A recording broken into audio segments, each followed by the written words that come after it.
Gulf സഹകരണ കൗൺസിലിന്റെ 46ാമത് ഉച്ചകോടി ബഹ്റൈനിലെ മനാമയിൽ നടന്നു. രാഷ്ട്രീയ സാമ്പത്തിക സുരക്ഷാ മേഖലകളിലെ സുപ്രധാന വിഷയങ്ങൾ ഉച്ചകോടിയിൽ ചർച്ചയായി.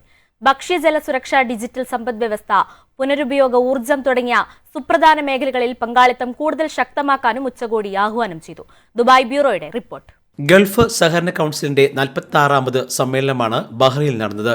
6 ഗൾഫ് രാജ്യങ്ങളെയും ഭരണാധികാരികൾ ഉച്ചകോടിയിൽ സംബന്ധിച്ചു. രാജ്യങ്ങൾ തമ്മിലുള്ള ആഴത്തിലുള്ള സഹകരണം, സമഗ്രമായ ഏകീകരണം, ബന്ധങ്ങളുടെ ശാക്തീകരണം എന്നീ വിഷയങ്ങൾ ചർച്ച ചെയ്തു. രാഷ്ട്രീയ, സാമ്പത്തിക, സുരക്ഷാ മേഖലയിലെ വിഷയങ്ങളും ചർച്ചയായി.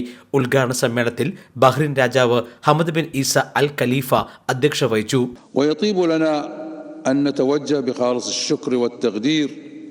لأخينا العزيز صاحب السمو الشيخ مشعل الأحمد الجابر الصباح أمير دولة الكويت الشقيقة على قيادته الرشيدة للدورة السابقة وما حققته من نتائج مثمرة أسهمت في خدمة المصالح العليا لمجلس التعاون وتلبية تطلعات شعوبه.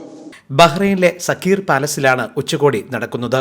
അംഗരാജ്യങ്ങളുടെ നേതാക്കളും പ്രതിനിധി സംഘതലവന്മാരും പങ്കെടുത്തു. സാമ്പത്തിക സുരക്ഷാ മേഖലയിലെ യോജിച്ചുള്ള പ്രവർത്തനങ്ങൾ, അറബ് പ്രാദേശിക രാജ്യാന്തര വിഷയങ്ങൾ എന്നിവയും ഇവർ സംസാരിച്ചു.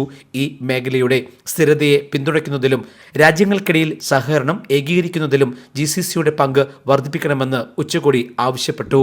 GCC രാജ്യങ്ങളുടെ സുരക്ഷ, സ്ഥിരത, സമൃദ്ധി എന്നിവ കൂടുതൽ ശക്തമാക്കാനും ഉച്ചകോടിയിൽ തീരുമാനമായി. ജയ് ഹിന്ദ് ന്യൂസ്, ദുബായ്.